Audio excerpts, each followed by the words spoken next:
Well, hello, everyone. This is Fadi, and I want to thank you for joining us in another special live stream with our brother Anthony Rogers, a.k.a. The Beast. Although, I don't see really his beard anymore. It looks like it's been trimmed, and that's a good thing, because some people were sending me notes saying that they're terrified of the way you're looking, and I advise them to seek a counsel.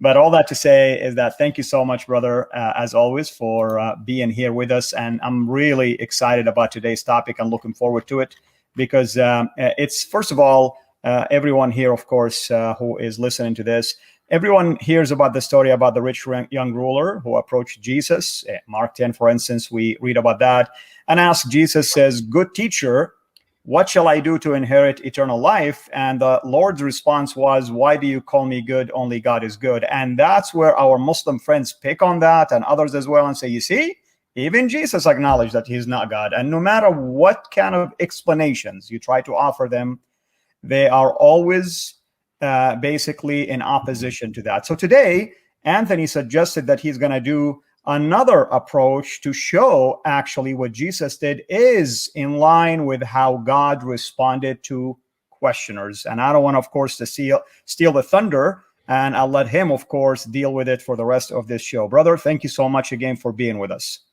Thank you for having me. Thank you for having me. Yeah. So, how has it been going, by the way, before you get into that? Did you just have a recent debate, I think? I did a debate with a oneness advocate, so a contemporary proponent of the ancient heresy of modalism, the idea that Father, Son, and Spirit are not distinct persons, but just different names given to the same person. So it was a Trinitarian debate, but against a person who advocates a position different than the other Unitarians I've argued against. I've, of course, argued against Islamic Unitarians. I've argued against so-called biblical Unitarians who think Jesus was only a man. And this oneness person is a Unitarian, but he thinks Jesus is the Father incarnate. And the Father incarnate is referred to as the Son. So we don't have distinct persons here, just one person. So it's the same fundamental error in that they don't think God is triune, but it's a different version of the Unitarian error.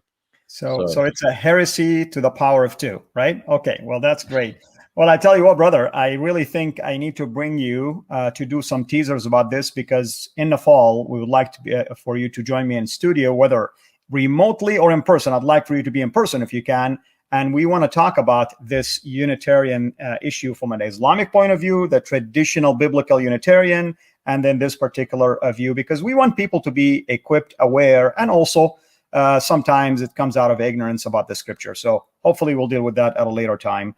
Well, with that in mind, brother, go ahead. I'm sorry, I didn't mean to interrupt you. Of course, you were eating apples. So was it Adam's apple, or something else? Something else. Okay, well, what shall you say about this encounter between Jesus and the rich young ruler?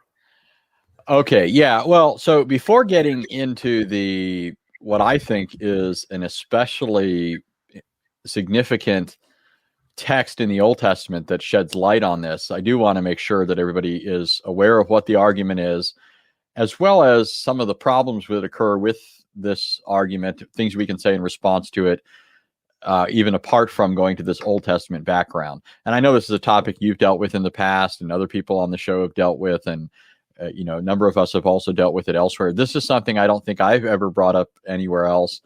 I did mention it to Sam a few weeks ago when we were together, but other than that, I haven't said anything publicly. But it's the sort of thing that's been sort of rolling over in my mind. But just looking at Mark 10 then for a moment. Mark 10, the young man comes up to Jesus and he says, of course, "Good teacher, what must I do to inherit eternal life?" And Jesus replies to him with a question. He says, "Why do you call me good? No one is good except God alone." The first thing to be observed here is that this is not a statement. This is what Muslims want to pretend is going on here, that Jesus is saying he's not good, he's not God. But it's not a statement, it's a question. Why do you call me good? No one is good but God alone. One thing that's humorous about this is, remember, Muslims are the ones who don't like Christians appealing to inferences, right? Remember the classic Zakir Naik Ahmed Deedat challenge. Where does Jesus explicitly say in these words, I am God, worship me? The reason they want to ask that question is because they don't want you to be able to reason from a text what it says to a conclusion, right? That's what is going on when people are thinking rationally or logically. They're drawing inferences or conclusions from statements. Okay, and that doesn't mean that the conclusion is somehow less certain or unclear or ambiguous or what have you. If something legitimately follows from a propositional statement, then what follows from it is true, right? I said recently on a video, if I say right now, today is Saturday, then it doesn't matter if I say or have said that yesterday was Friday and tomorrow's Sunday. It follows logically from the fact that today is Saturday that yesterday was Friday and tomorrow's Sunday, right? That is a logical inference, and it's certain. Philosophers, logicians will tell you anything that follows logically, deductively from a proposition or set of propositions is itself certain. If it really follows from those statements, then it's certain. And so what Muslims don't like is when Christians point out, for example, Jesus in John 8:58 said, before Abraham became, I am. Okay, we say that's an obvious statement regarding Christ's deity because Jesus is claiming to exist eternally and have his existence in a way that goes beyond the created order, because he's the contrast in John 8 is not just before Abraham became, I was, as if he just merely pre-existed Abraham. It's I am, and that's in contrast to Abraham who became. So Jesus there is saying he's eternal, he didn't become. Abraham became, Abraham's not eternal. It follows from that logically that Jesus is the eternal God. According to the Bible, only God is eternal. If Jesus is eternal, Jesus didn't become, other things did, then Jesus is God. So Muslims want to try and get rid of all those sorts of arguments. And so they say, where does Jesus explicitly say something? Well, now we can turn the tables back on Muslims and point out, where does Jesus explicitly say here, I am not good, I am not God? He doesn't, okay? This is a question. You can't even infer anything from it because it's not a statement. He's asking the man a question, okay? Questions are not assertions, right? So that's one of the first things we usually point out to people with respect to this passage. It's also relevant to point out that when we look at the whole Gospel of Mark, and you and I have done some shows on Mark, it's obvious from the very beginning of the book and continues all the way through up to the end, affirming Christ's deity, right? The opening of the Gospel in verses 1 through 3 identify Jesus as the promised coming of Jehovah, right? In Mark chapter 1, verses 1 through 3, Mark cites two Old Testament prophetic texts about the future salvation that God was going to accomplish. And those texts both identify the coming one who would bring about this salvation as the Lord. Mark quotes Isaiah 40, verse 3, where it says, the voice of one crying out in the wilderness, make ready the way of the Lord. And the Lord there in the Hebrew text is Jehovah, the divine covenant name of God. He also cites Malachi 3:1. In Malachi 3:1, the Lord says, I'll send my messenger ahead of me who will prepare the way. And then it goes on to say, the Lord whom you seek will suddenly come to his temple. So there's going to be a messenger who prepares the way for the Lord who's coming to his temple. The word for the Lord there is ha-adon, so it uses the word for Lord with the definite article in Hebrew. That's only ever used for God. Okay, it's used 6 times in the Old Testament, that particular construction. That's always a divine title. Moreover, it says he's coming to his temple. If you run a search in the Old Testament of the phrase his temple, whenever it has reference to the temple in Jerusalem, it's always referring to God, never to a creature, an angel, a man. It's always referring to God, or I should say a mere man.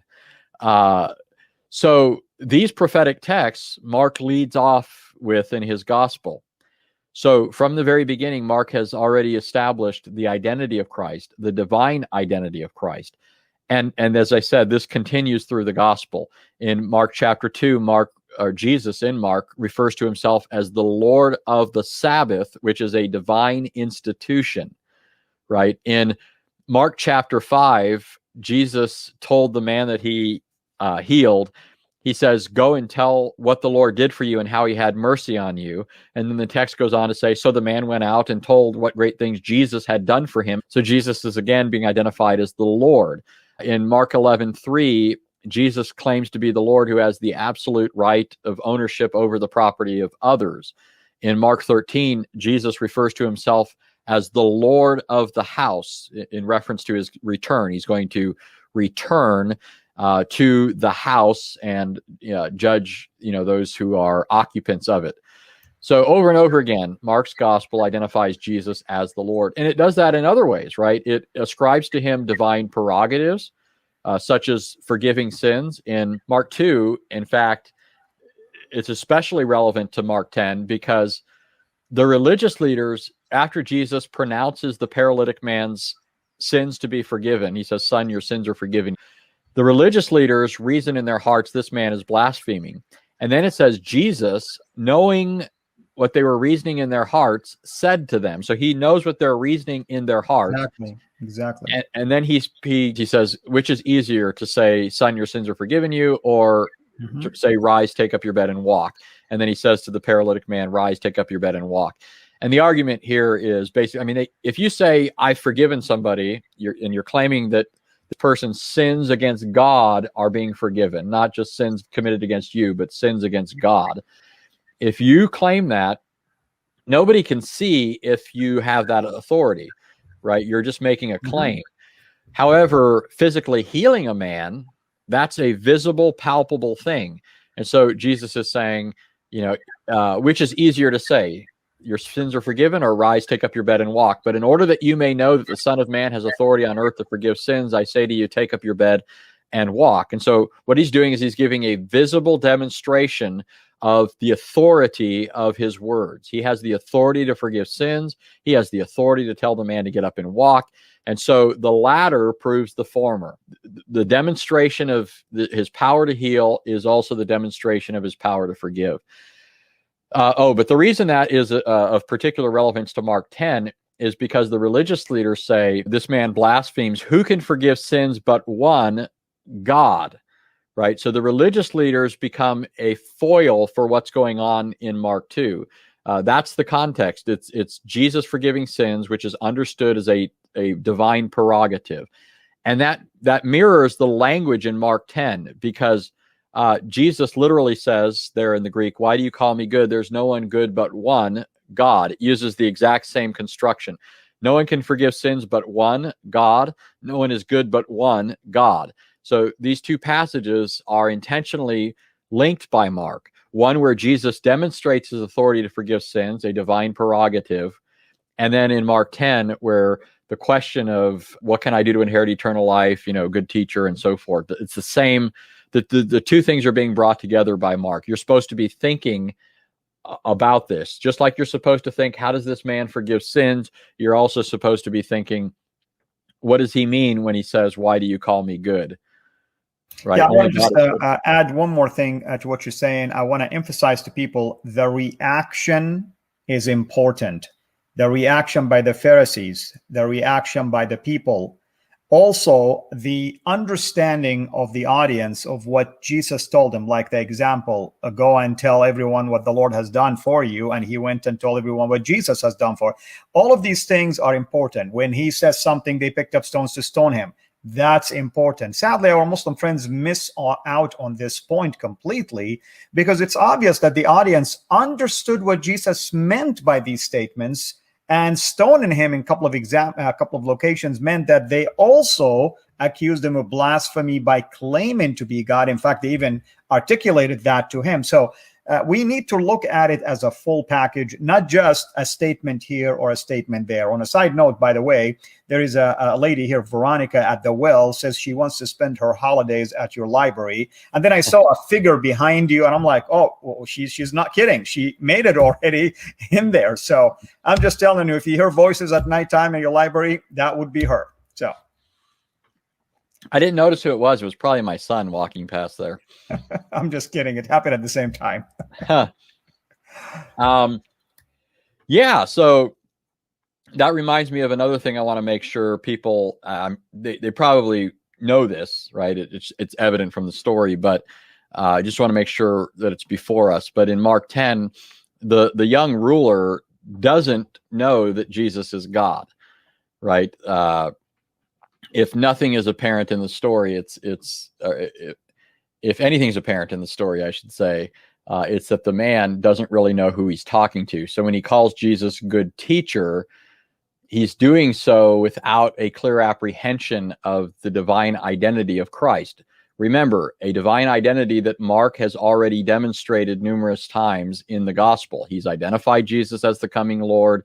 He shows Jesus exercising exclusively divine prerogatives. And I only touched the surface on all of that. So when you get to Mark 10, you know who Jesus is, but the religious people don't know who he is. This young ruler doesn't know who he is.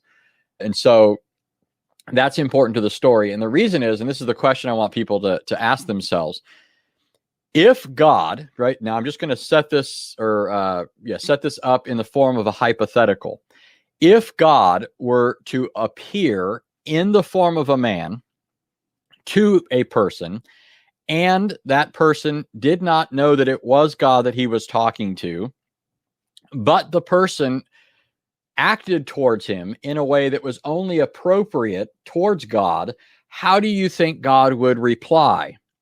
Okay. Again, the question is, if God appeared in human form or in some other way that it wasn't evident the identity of the person standing there before this human being, and that person acted towards him in a way that he should only act towards God, how would God reply in that context?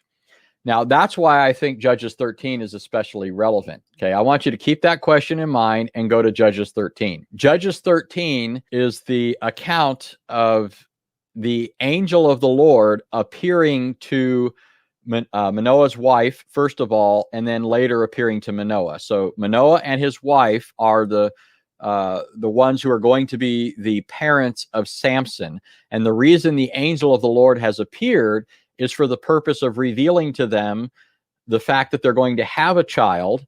They're going to name him Samson, and to give them the criteria by which they're to raise him, right? Because Samson's going to be a special child. They have to raise him a certain way. Now, remember, as we're going into this, who the angel of the Lord is according to the Old Testament. According to the Old Testament, the angel of the Lord is a divine person, a theophany.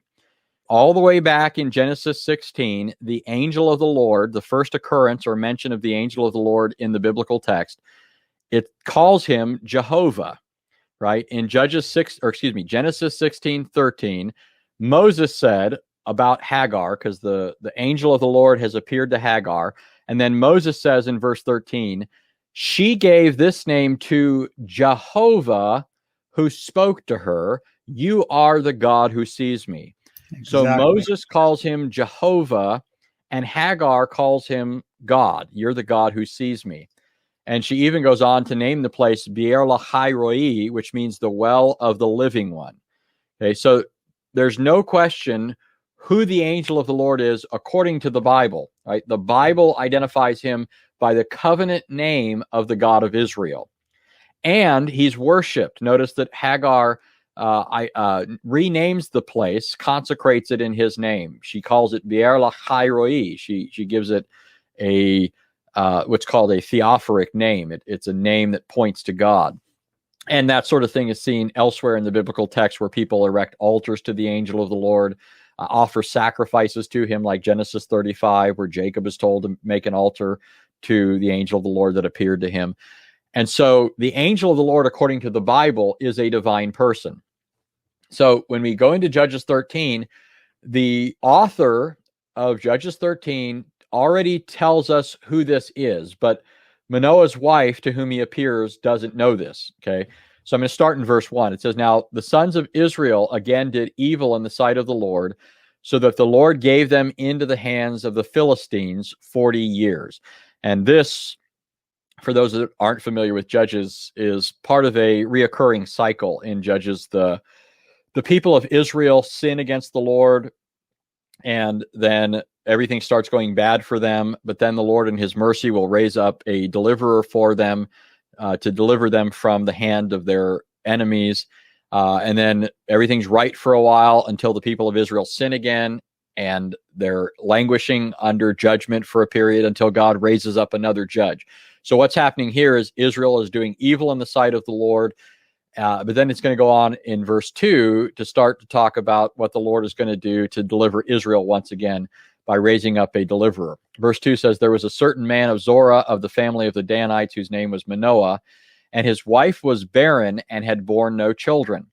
Then the angel of the Lord appeared to the woman and said to her, behold, now you are barren and have borne no children, but you shall conceive and give birth to a son.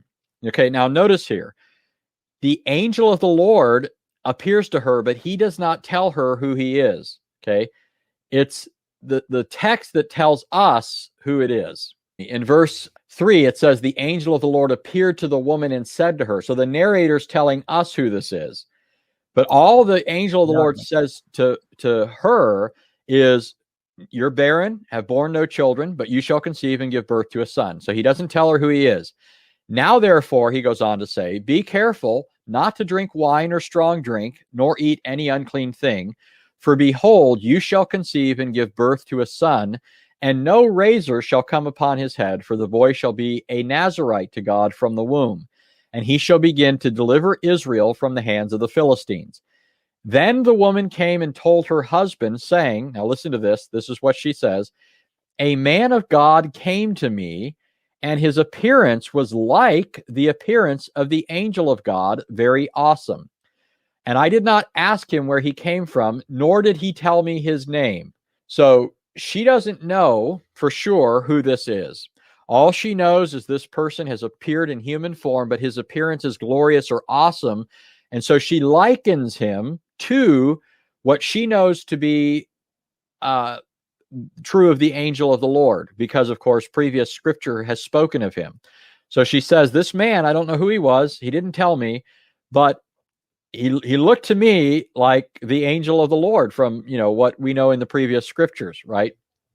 So the woman goes to her husband and she says, I don't know who he is. I don't know where he came from. He didn't tell me his name, but he has the appearance of the angel of God. Okay. And then she tells her husband in verse 7, he said to me, behold, you shall conceive and give birth to a son, and now you shall not drink wine or strong drink, nor eat any unclean thing, for the boy shall be a Nazarite to God from the womb to the day of his death. Then Manoah entreated the Lord and said, O Lord, please let the man of God whom you have sent come to us again, that he may teach us what to do for the boy who is to be born. Okay, now I want to pause there for a second just to observe something. As you read through the account, it becomes quickly apparent Manoah is not really trying to get additional information about how to raise the boy. Okay, his real agenda here is to figure out who this was. And you'll see that more clearly as we go on. But one of the ways you'll see that is from the fact that when the angel of the Lord returns, he doesn't give any new information. And everything centers on attempting to figure out who he is. Okay, so it's more like, hey, who is this man who's told you you're going to have a child and is telling us how we have to raise the child and that sort of thing.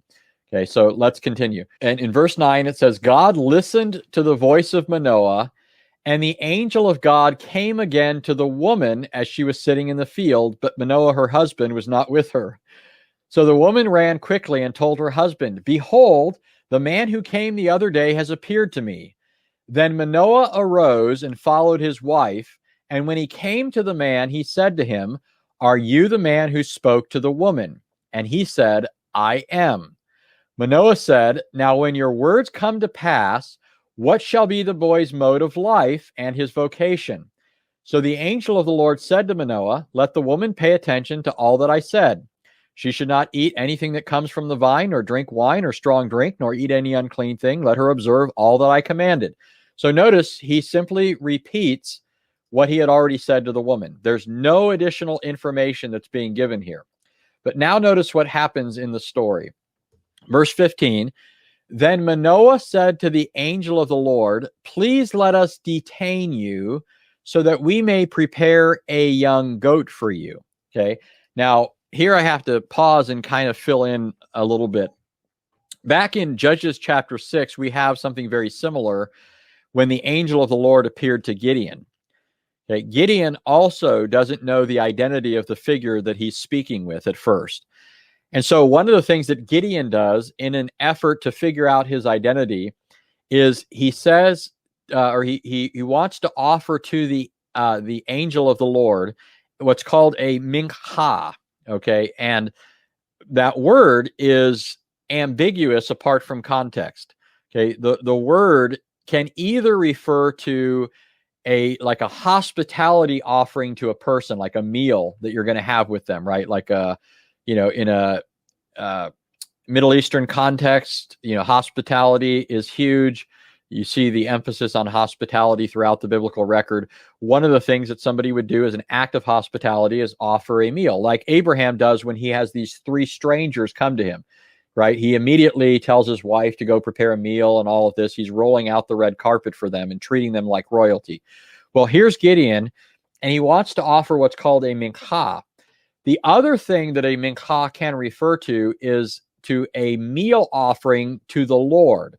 Okay, right. That was it wasn't something that was literally going to be eaten. It was something that was being given up as like an offering, like a sacrifice to some degree. And I want to add just one thing quickly. In Arabic, we have the same word minha when you give something, and sometimes, most of the time, it's something for free to someone else.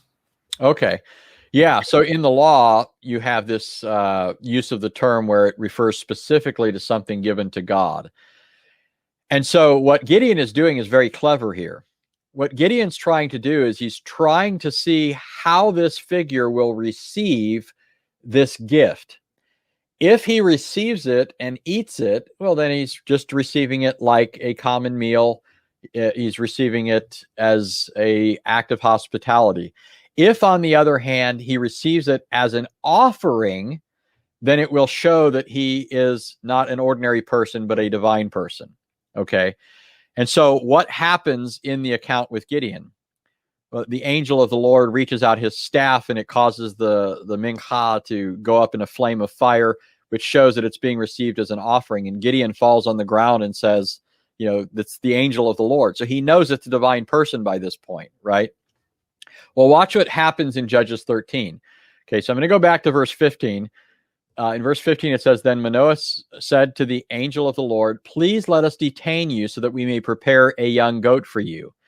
The angel of the Lord said to Manoah, though you detain me, I will not eat your food, but if you prepare a burnt offering, then offer it to the Lord. Now stop there for a second. Remember, Manoah doesn't know who this is. Manoah wants to offer a goat to him, and the angel of the Lord says, I'm not going to eat it. He says, but if you offer it to the Lord. Now, if the angel of the Lord is God, as I've said, why would he respond this way? And how has he responded? He seems to be suggesting, if you follow Muslim logic, the idea here is that he's denying that he is the Lord. But notice what happens. This is the key part. Verse 16 again. The angel of the Lord said to Manoah, though you detain me, I will not eat your food. But if you prepare a burnt offering, then offer it to the Lord. For Manoah did not know that he was the angel of the Lord. You see that? Manoah doesn't know who this is. So the angel of the Lord says, if you offer it, then offer it to the Lord.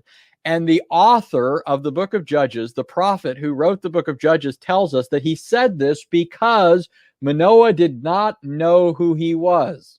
But the angel of the Lord, because of Manoah's ignorance, tells him to offer it to the Lord. This point is being made explicit by the author of Judges 13. And then notice what happens in verse 17. Manoah said to the angel of the Lord, what is your name, so that when your words come to pass, we may honor you? But the angel of the Lord said to him, why do you ask my name, seeing it is wonderful? Hey, that word wonderful, sometimes it's translated as beyond comprehension, right? Beyond understanding.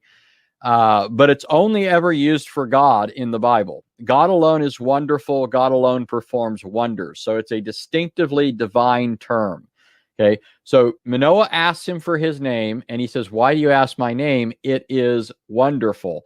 By the way, this is the same name given to the future Messiah. Isaiah 9:6, exactly. Yeah. It says, this is the name by which he will be called Wonderful, Counselor, Mighty God, Father of Eternity, Prince of Peace. That's why the Jews translated Isaiah 9:6 in this way. This is the name by which he will be called the Angel of Great Counsel. So they recognized that the title Wonderful, which is a divine title, had particular application to the angel of the Lord. So when Isaiah prophesied that the coming Messiah would be wonderful, they saw that this was a pointer, an indicator of his identity as that theophanic person, that divine person who frequently appeared to the prophets and people of Israel. But now notice how it goes on. It becomes even more clear.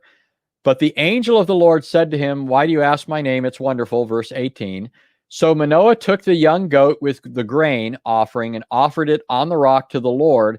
And he performed, and he, meaning the angel of the Lord, performed wonders while Manoah and his wife looked on. For it came about when the flame went up from the altar toward heaven that the angel of the Lord ascended in the flame of the altar.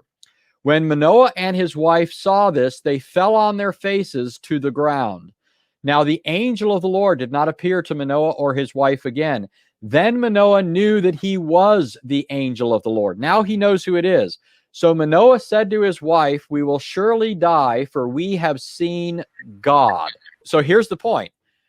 When Manoah doesn't know who the angel of the Lord is and is going to offer a sacrifice, what does the angel of the Lord do? He says, if you're going to offer a sacrifice, offer it to the Lord, right? And he is the Lord who's appearing, by the way. I mean, it's kind of interesting. Yeah, that's the point. My whole point is Manoah doesn't know who this is. And by virtue of that, when Manoah wants to perform an action toward him that should only be performed toward God, the angel of the Lord, who is God, tells him to offer it to the Lord. But then he goes on to demonstrate that he is the Lord by ascending in the flame of the sacrifice, which immediately opens the eyes of Manoah to his true identity. He now knows this is no ordinary man. This is the angel of the Lord, and he fears that he's going to die because nobody can see God and live. But then notice what his wife goes on to say, by the way. His wife said to him, if the Lord had desired to kill us, he would not have accepted a burnt offering and a grain offering from our hands, nor would he have shown us all these things, nor would he have let us hear things like this at this time. Notice that she says the Lord would not have accepted a burnt offering and a grain offering from our hands, nor would he, who, the Lord, have shown us all these things. Who was it that had shown them all these things? If you look back in the context, it was the angel of the Lord. He was the one who performed wonders while Manoah and his wife looked on, right?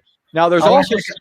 Go ahead. Finish your thought. Go ahead. Well, there's also something else that's really beautiful here. In the Old Testament, the sacrifices, the whole burnt offerings that were offered in the temple, there were different kinds of offerings. The whole burnt offerings were to be consumed with fire, and the smoke was to ascend up into heaven and be a sweet-smelling aroma to God. In other words, it appeases God's wrath. It's metaphorical language for appeasement or propitiation. So here, I mean, the idea is that it's not as if the sacrifice ceases to exist. It's been transformed in some sense and ascends into God in the form of smoke, right? Well, here's the angel of the Lord, who's not only by this identifying himself as the Lord, because he's receiving this as a offering, but he's also identifying himself with the sacrifice. Notice that he ascends up in the flame, the smoke that ascends up to God. And this offering, which is an appeasement to God then, is somehow in Judges 13 intimately associated with the angel of the Lord. Now that's significant. I'm not going to follow this out as far as we could, but what I'm suggesting here is that this is part and parcel of the Old Testament's prophetic anticipation of the Lord God himself coming and becoming our sacrifice. Right? Just like the sacrifices of old are said to have been a sweet-smelling aroma to God, so it says that Christ is the fragrance, Right. sweet-smelling aroma to God.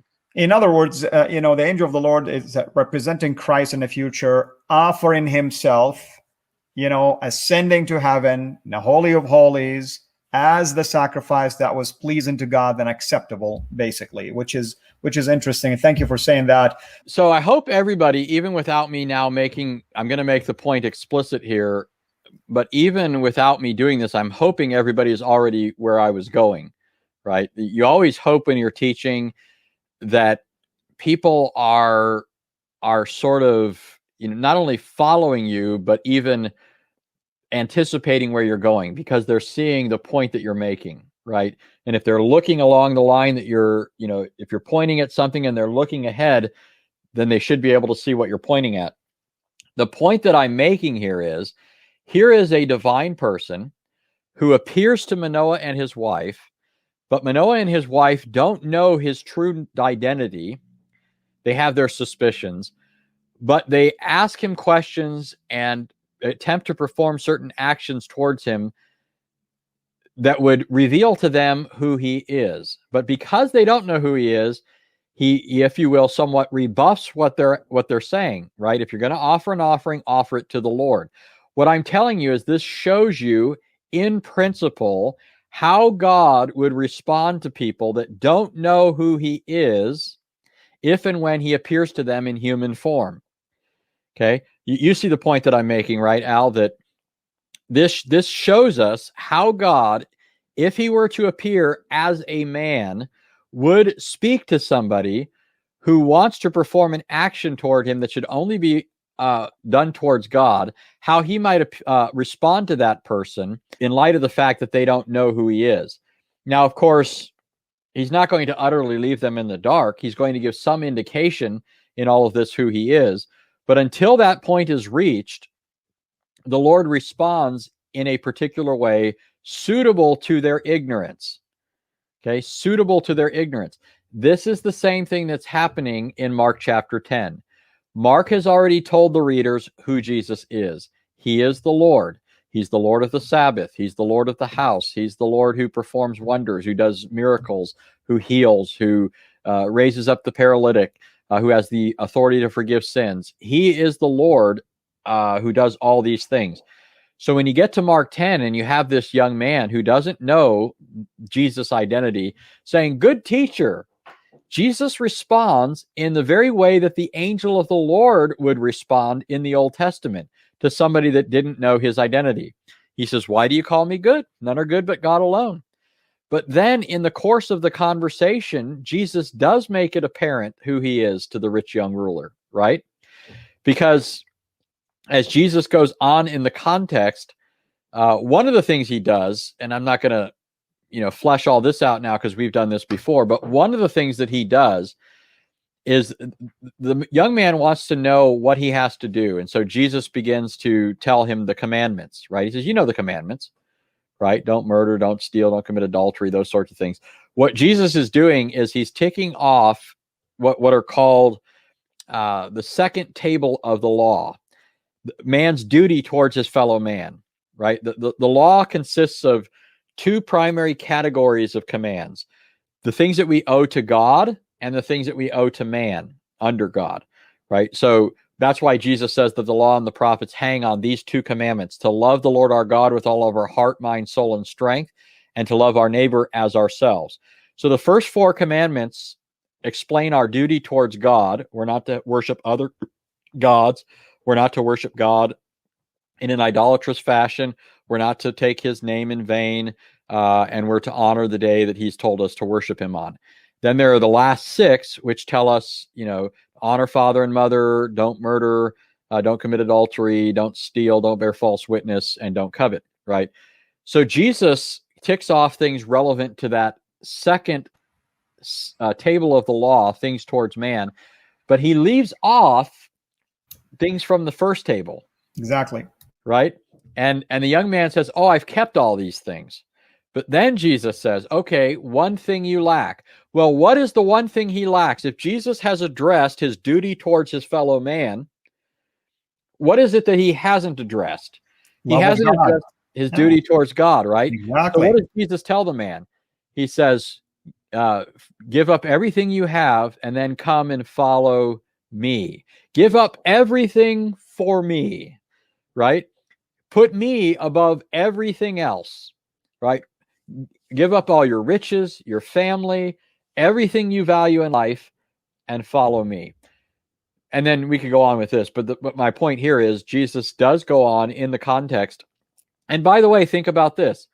If Jesus was really denying his goodness, what point would it make to say to the man, here's what you have to do for eternal life, keep these commandments, and then in addition, over and above that, follow me, right? He's already, the point is, if this man is being told to follow him, this is the one thing he lacks, then Jesus is radically affirming his goodness. He's saying, this is the one thing above all else that you lack. You need to follow me. Right now, of course, we know that a person isn't saved by works, and the context goes on to make this clear. Because the disciples then say to Jesus, if this is how it is, who can be saved, right? And then Jesus says, with men, this is impossible. With God, all things are possible. So the basic point here is that Jesus does go on to underscore his divine goodness, and he does so in such a way then that brings out his true identity. And all of this is consistent with how God interacted with people in the Old Testament when they didn't know his true identity. That's interesting. Thank you so much, brother. Are there any other, do you have any idea about the views of the early church fathers on this? Because I've read on that, but they're focused mainly on riches, and they have their own interesting views about riches and money and things like that. But any of the early church fathers dealt with just that question itself? Well, a standard response is, first of all, to observe this is a question, not a statement. He doesn't say he's not good.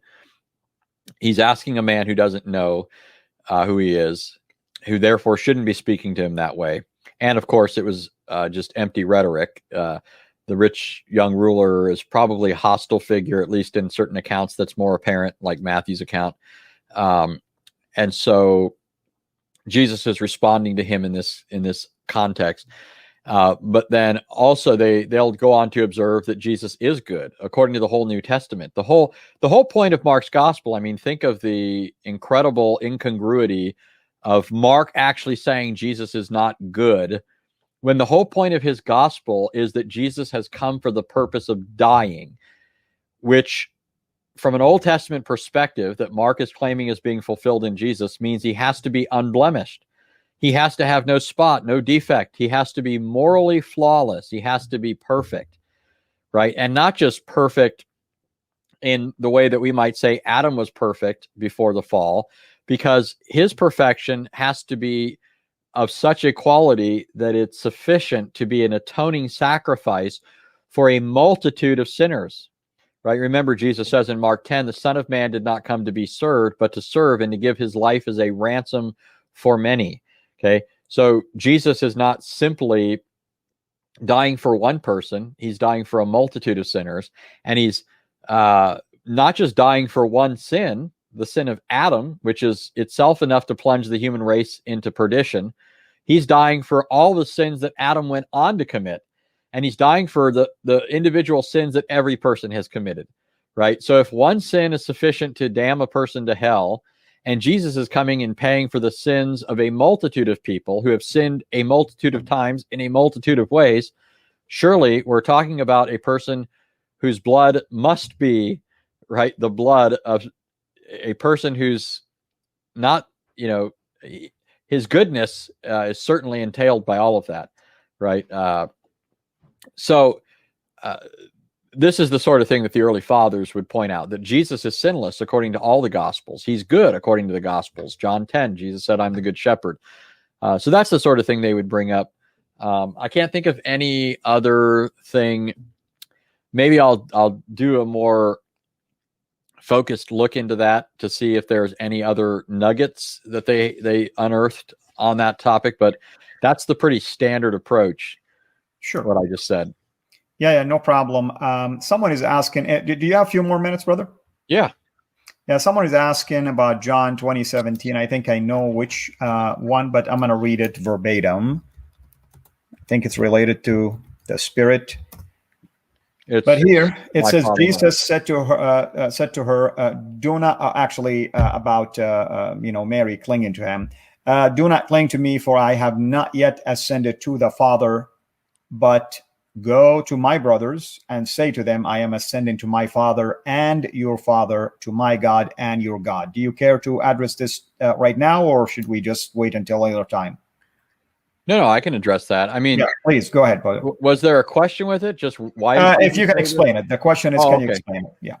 Yeah. So remember the context of John's gospel. The prologue, the first 18 verses, is the setup. It's a window through which you're to look at the rest of the book.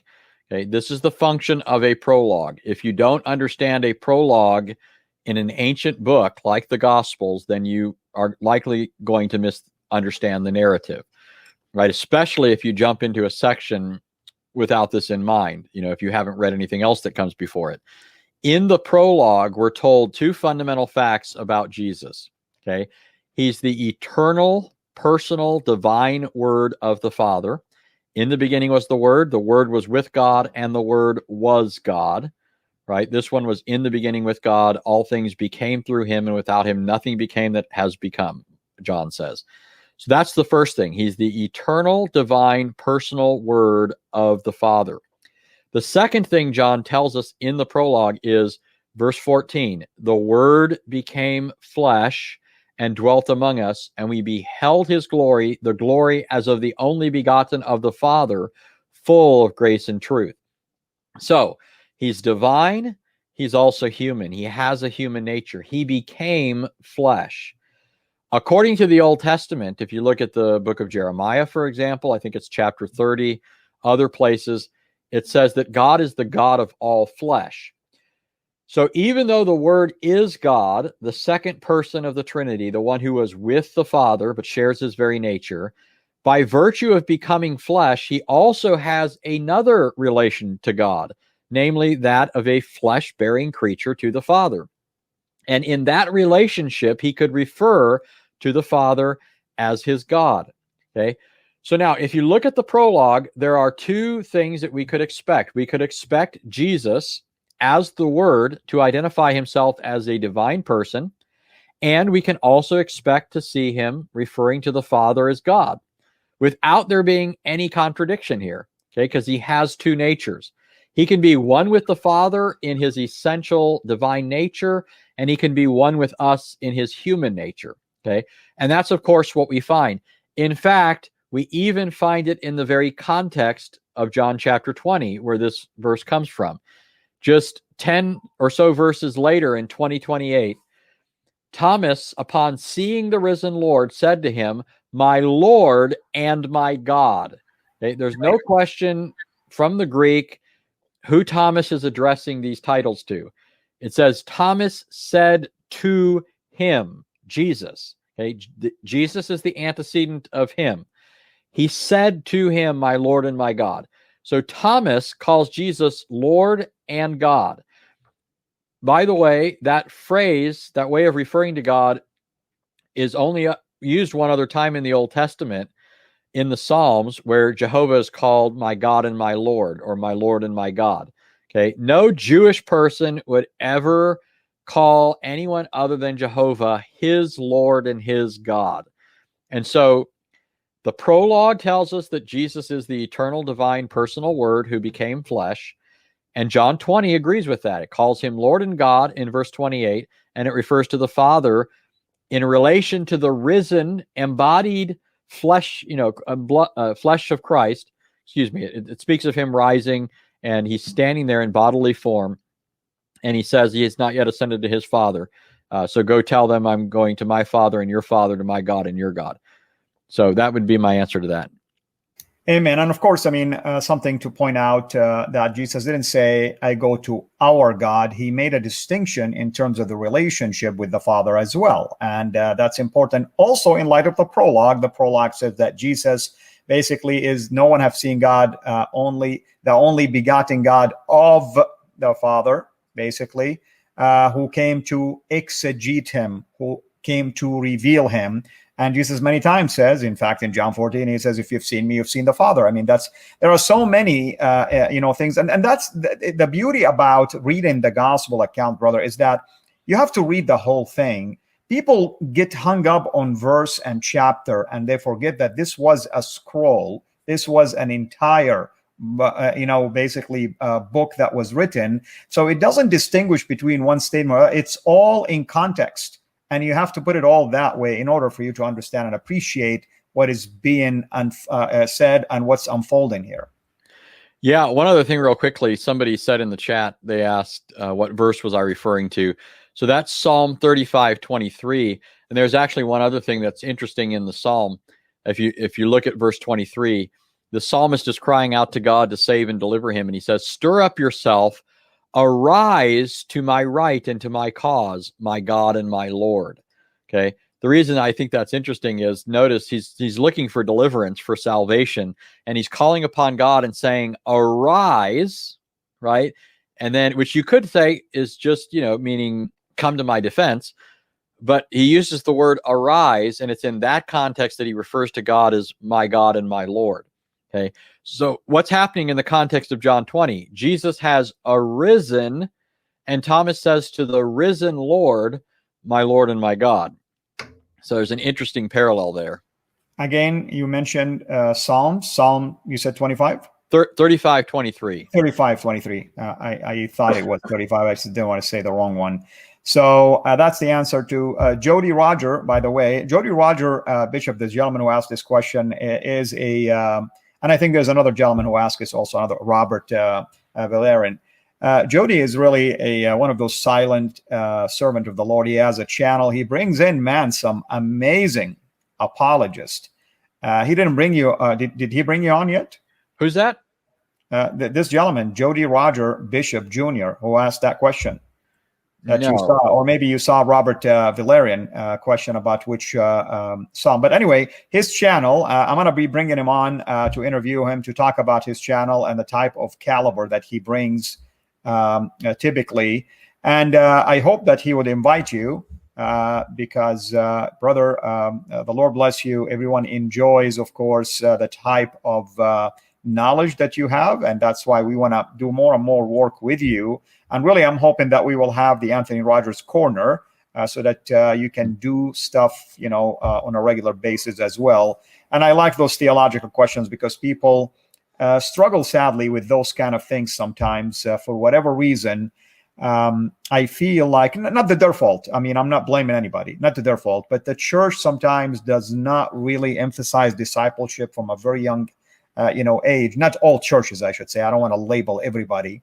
And that can have an impact on how people really, process these kind of questions.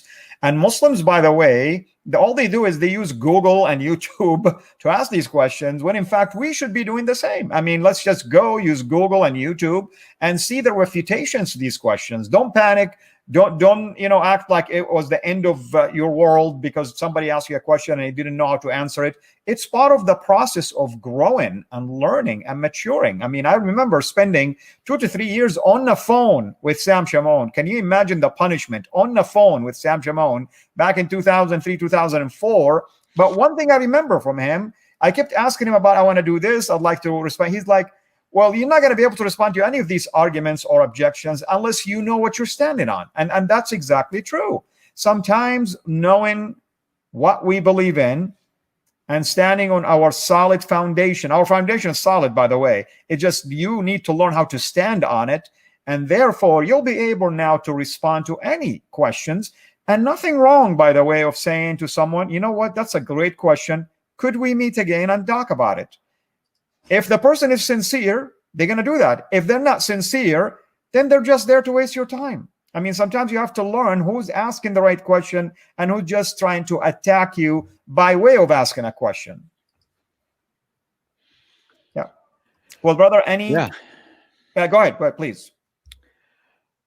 Yeah, well, I mean, one thing to remember is that, I always think about this, that unbelievers often have a couple of points of attack, and so they spend all their time trying to think of arguments and things against that. And the problem for the Christian, in some sense, I mean, it's not a problem, but I mean, it's just an observation to make. When I come to the Bible, like, I'm not only looking for what it says about the Trinity or the deity of Christ. I'm trying to see all that it has to say on a wide variety of issues, on every issue that it addresses.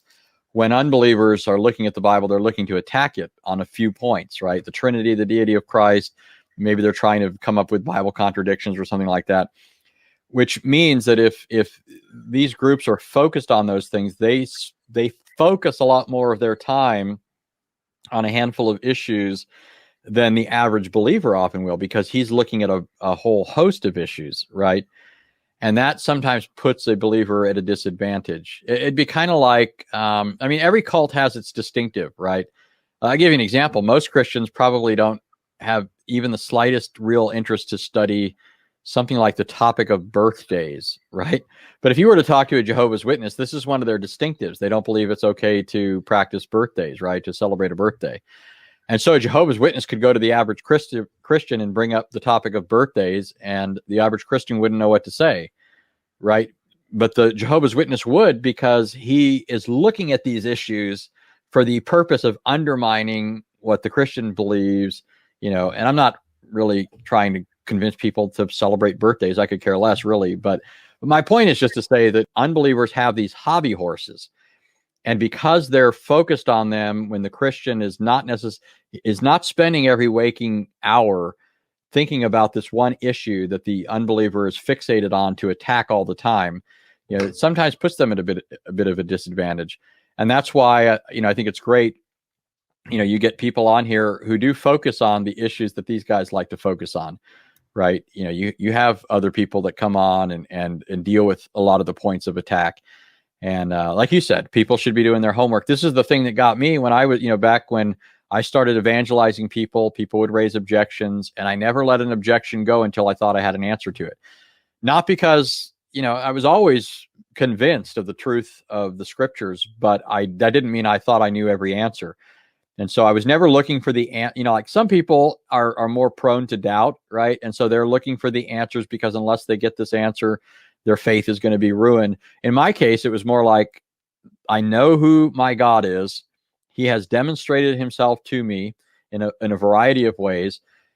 If there's something I don't know the answer to, I know the answer's there. I should be pursuing it and be willing and ready to give it to the person who brings it up the next time.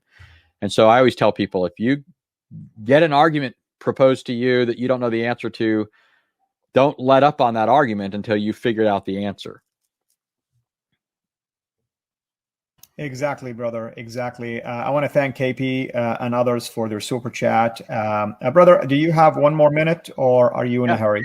Yeah. Okay, so we have another question. I mean, this question, it comes up a lot. I'm not really saying there is an agenda behind this question, but we have someone here by the name of Ange Gabriel saying, well, I just read Genesis 6, and obviously God says that he regretted making man. Regretted, of course, the wickedness. He was disturbed by the wickedness of man and all that kind of stuff. So he's trying to understand, or she's trying to understand, how can God, I'm assuming that's the intent, because usually people ask, how can God regret? Did he not know that this was going to happen in the first place? Yeah, so one thing to remember is the Bible is a verbal revelation from an infinite God.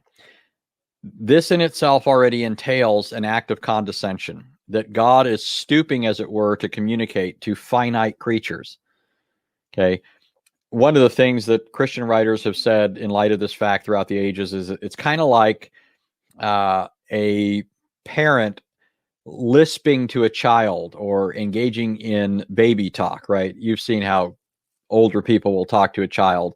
The child can't really understand, so you make these noises or whatever. And then as children are getting older, you start to speak in a little bit more sophisticated ways, right? But you still have to condescend as a parent to speak at the level of a child. And Scripture, because it's communicating to man, often uses human figures of speech, metaphors, all sorts of things in reference to God. And these things have never been understood literally. For example, Psalm 90 speaks of God covering us under his pinions, his feathers, right? Nobody thinks that literally means that God has feathers that he's, putting over us. Jesus in Matthew 23 says something similar. He says, Jerusalem, Jerusalem, you who stone the prophets and kill those that are sent to you, how often I wanted to gather you together like a hen gathers her chicks. Jesus is likening himself here to a hen protecting its young. Do we think that Jesus is saying that he, like hens, has feathers? No. I mean, that's just a figure of speech. So the statement in a passage like Genesis 6, when it speaks of God, in the face of man's rebellion, depravity, look at what it says there. It says that the intents of the thoughts of man's heart was only evil continually. That's not a rosy picture of humanity, right? You're talking about man who was made in the image of God, now being characterized by perpetual evil, intense thoughts, and everything else. So mankind is now despoiled, if you will, corrupted the image of God that was in him. And so to express the fact that God is contrary to this, it speaks of God regretting that he made man. Now, I can show you that the Bible uses this as a figure of speech just by looking at another place where it says this.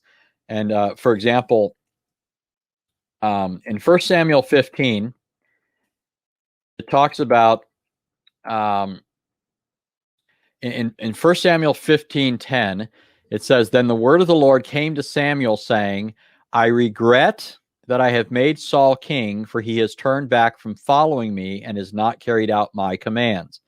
And Samuel was distressed and cried out to the Lord all night.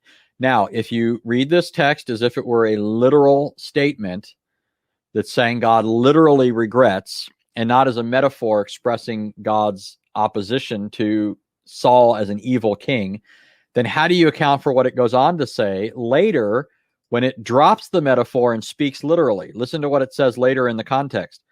It says, and everybody loves to quote this in other contexts. It's funny that they forget it here.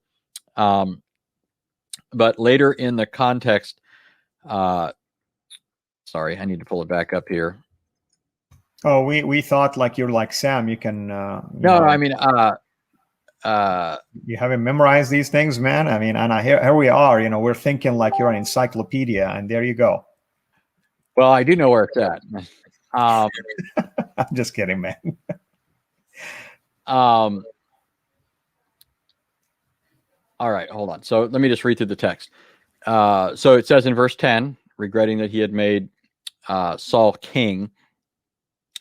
Then it goes on to say, Samuel comes and, announces what happens. And then I'll just start in verse 20. Then Saul said to Samuel, I did obey the voice of the Lord and went on the mission on which the Lord sent me, and have brought back Agag, the king of Amalek, and have utterly destroyed the Amalekites. But the people took some of the spoil, sheep and oxen, the choicest of the things devoted to destruction, to sacrifice to the Lord your God at Gilgal. Samuel said, has the Lord as much delight in burnt offerings and sacrifices as in obeying the Lord? Behold, to obey the Lord is better than sacrifice, and to heed is better than the fat of rams. For rebellion is as the sin of divination, and insubordination is as the sin of iniquity. Because you have rejected the word of the Lord has rejected you. So what's happening here is Saul is trying to excuse his disobedience, and he's trying to blame it on the people. The Lord told him to slay and wipe out everything, and Saul didn't. He tried to keep back stuff for himself. And then it goes on in verse 24. Then Saul said to Samuel, I have sinned. I have indeed transgressed the command of the Lord in your words, because I feared the people and listened to their voice. Now, therefore, please pardon my sin and return with me, that I may worship the Lord. But Samuel said to Saul, I will not return with you, for you have rejected the word of the Lord, and the Lord has rejected you from being king over Israel. As Samuel turned to go, Saul seized the edge of his robe, and it tore. So Samuel said to him, the Lord has torn the kingdom of Israel from you today and has given it to your neighbor who is better than you. Also, the glory of Israel will not lie or change his mind, for he is not a man that he should change his mind. Okay. So in other words, what Saul was trying to do is get the Lord to change his mind. Remember earlier in the passage, it says that the Lord was grieved. I mean, how did it put it? What was the exact language? In verse 10, it says he regretted that he had made man. Well, here at the end of the chapter, it says that God doesn't change his mind. He doesn't regret. He doesn't repent. Okay. So you either have to say, I mean, you have to recognize the difference. This is what hermeneuticians refer to as the difference between, a clear didactic passage where it's just teaching something in a straightforward way, or a passage that's couching something in metaphors or idioms, right? A straightforward didactic statement is the statement that God is not a man, that he changes his mind, right? A metaphorical statement is, God repented that he created Saul, okay? You don't interpret this one in light of this one. It's the other way around. You interpret metaphorical statements in light of straightforward literal statements. That's just a fundamental hermeneutical principle. Amen. Amen. And we have a comment from Ortho Curias, who just offended all of us, by the way. And he says, I like Anthony Rogers, but why is he a Protestant if he's so knowledgeable of the scripture and church history? Anthony Rogers, why are you a heretic? Why are we a heretic? All of us, we're not saved. Obviously, Ortho, God appointed him to be the judge of the universe, and somehow he knows the heart of man. So go ahead, Anthony. Why don't you answer that? Well, that's a much bigger question than I could possibly answer in a few minutes. One thing I would say, at least speaking for myself, a lot of Protestants today have lost touch with their moorings as Protestants. So they end up being Protestants only nominally or in name only. A popular image of Protestants is they don't care about the church fathers. They don't care about X, Y, or Z, things the church cared about before the Reformation. And so it's assumed this is Protestantism. But no, these are dilutions of Protestantism, defections from Protestantism. The Reformers loved the early church fathers. In fact, part of their whole argument against what they thought were things that were problematic with Rome's teaching and practice were precisely that they believed they were contrary to what the early fathers had seen in the scriptures. And so I share that same love for the church fathers. I've had people that will walk into a solid Protestant church that I'm at, and they'll think, gosh, I didn't realize how similar this was. My own mom, I'm Sicilian. My mom grew up in a Roman Catholic family. And when I was later converted later in life and I brought her to church with me, one of the things she said to me was she was very surprised because it wasn't a Catholic church, but there were a lot of things that reminded her of growing up. There are things, if you go to a traditional Protestant church, you're going to hear things, for example, like the Gloria Patri, right? Glory be to the Father and to the Son and to the Holy Spirit, and so forth, the Gloria Patri, as it was in the beginning, is now, and ever shall be. Actually, I said it wrong, right? Glory be to the Father and to the Son and to the Holy Spirit. Okay. Anyways. You're a heretic, Anthony. Yeah. But you know my point. Yeah. You go in, they will confess the Apostles' Creed, the Nicene Creed, all sorts of things that are part of the broader Christian tradition. Okay. The Reformers were not trying to start some new church. That wasn't their point. Their whole point was that there were certain things that the Roman Church had introduced into the faith and practice of Christians that are not found in the scriptures or in the early fathers. And even someone like, I forgot who you said it was, Ortho something, he would agree with us on some of those issues because he's not a Roman Catholic. He would disagree with, papal infallibility, for example. The Reformers are looking and saying the Pope's not infallible. What are you talking about? How's the Pope infallible when many of the early heresies were actually advocated by certain popes, right? No kidding. I know Rome came along and says, oh, it's only when he's speaking ex cathedra, but please, I mean, if he's the head of the faithful and he's infallible, damnable heresy should never be proceeding from his lips. So, no kidding. Just a simple Google of what this current Pope have said so far. I mean, every one of it is just a heresy in and of itself. And consider, I mean, to me, now I know this doesn't speak for all Roman Catholics. Exactly. No, but I'm saying everybody, you know what I'm about to say. This doesn't speak for all Roman Catholics, but to me, anybody who's interested in refuting Islam and engaging Muslims surely has to have at least some problem with Roman statements about Islam, right? I know that there's debate among Muslims on how to, or excuse me, Roman Catholics on how to interpret those statements, right? And there's a gamut on what those statements entail. But,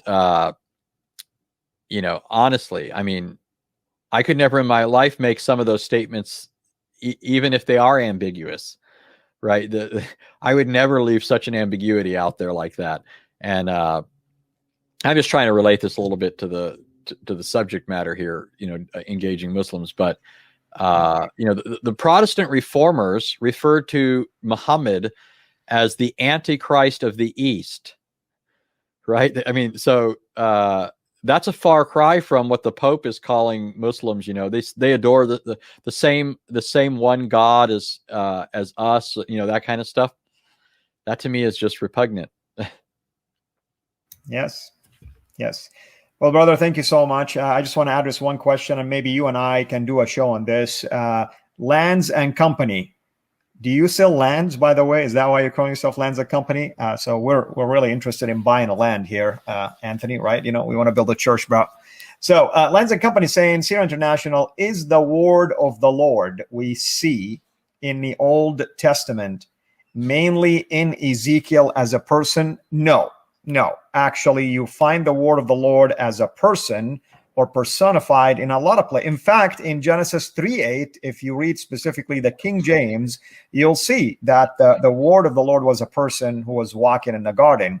You'll see this in Genesis 1:15, the word of the Lord that was speaking in the vision to Abraham. The word of the Lord, by the way, appeared, or it says that the Lord appeared to the lad Samuel by the word of the Lord in 1 Samuel 3 verse 21. So we see a lot of things like this. So it doesn't necessarily just exclusive to Ezekiel. You want to add something to that, brother? Yeah. So it's interesting. I'm considering doing a debate with a Unitarian. He brought it up. I have no idea why. We've debated before, but he wants to debate whether the Memra in the Jewish writings is a divine person distinct from another divine person. So we debated the Gospel of John, and we talked about the prologue where Jesus is called the Word. So he doesn't want the Word to be a divine person in the Old Testament, because then it has obvious implications for the fact that Jesus is called the Word.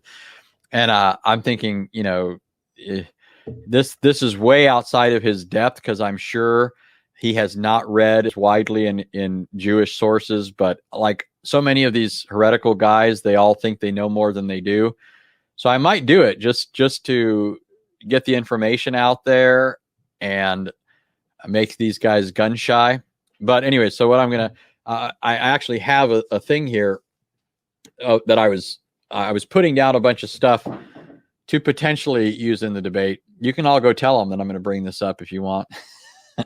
But this is from Canticles Rabbah. So this is a Jewish midrash on the Song of Solomon. Okay, so they're interpreting things. What do these statements mean in the Song of Solomon? And here's one statement. It's referring to Israel at Mount Sinai when the mountain was ablaze. And it says, the word went forth from the right hand of God and made a circuit around the camp of Israel. Okay, the word went forth from the right hand of God and made a circuit around the camp of Israel. So he's encamping around. Now, who is it? Who does the Old Testament say does that? Look at the Psalms, right? In the Psalms, it's the angel of the Lord who encamps around those who fear him. I think it's Psalm 35 that says that. In any case, one of the Psalms makes mention of the angel of the Lord encamping around those who fear him. Here's Targum on the Psalms. So this is a Targum, not a midrash. So it's a Jewish paraphrase of the Old Testament. Psalm 125:2 says, mountains are round about Jerusalem, and the word of the Lord is around his people from this time and forever. So just like the mountains surround Israel, the word of the Lord surrounds his people. His people, notice. This is from Targum on Psalm 127:1. It says, if the word of the Lord will not build the city, its builders labor in vain. If the word of the Lord is not guarding the city of Jerusalem, its guards stayed awake in vain.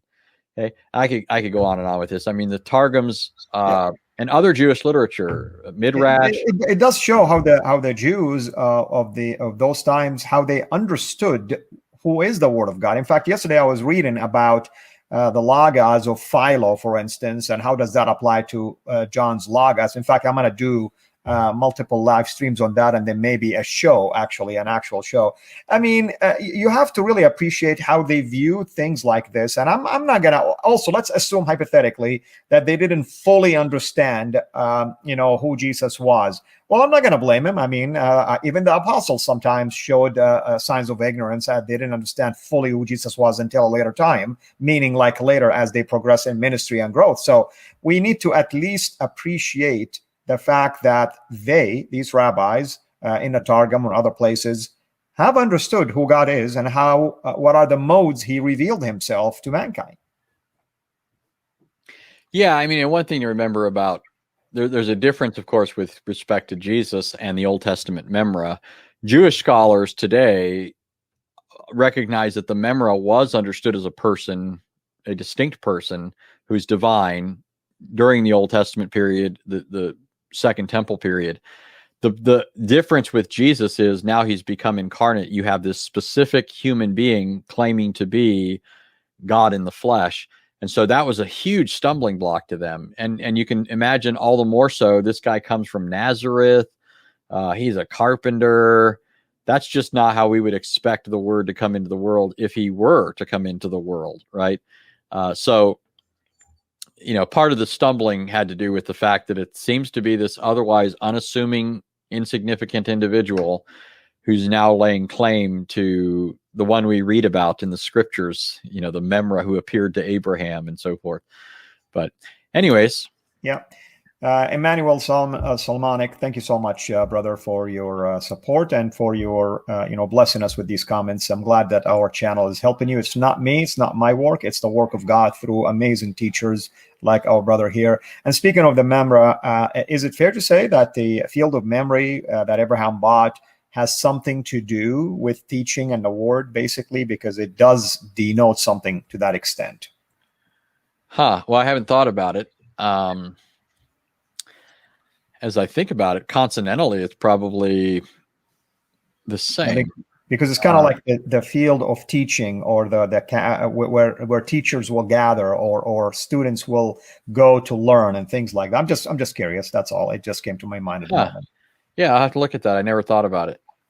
All right. Well, there you go. That's the point that's going to tip the scale for you in the debate. All right, brother. Well, thank you so much. We love you in the Lord. I know you're busy. It seemed like you just did another live stream with Sister Hatun, so I didn't know that. So thank you so much for really sacrificing a lot of your time today to serve him. So we're thankful for that. All right. Thanks for having me. Absolutely. Thank you, everyone. Thank you for our moderators and folks. Please don't be offended by what I was saying earlier. I focus on teaching, and it's important for us to learn. And when we bring brothers and sisters, like Anthony, for instance, who devote a lot of their time to be here to teach, we don't want to be distracting over who blocked me and why am I not see. Who cares? It doesn't really matter that your comment is on a section. As long as we're learning and we are spreading the knowledge, that's what matters. I mean, I'm not here to promote comments. I'm here to promote teachings, solid teachings that bring glory to the name of our Lord, that saves us and saves others as well. So thank you, everyone, for your patience with us. We appreciate you. This is Fadi, over and out.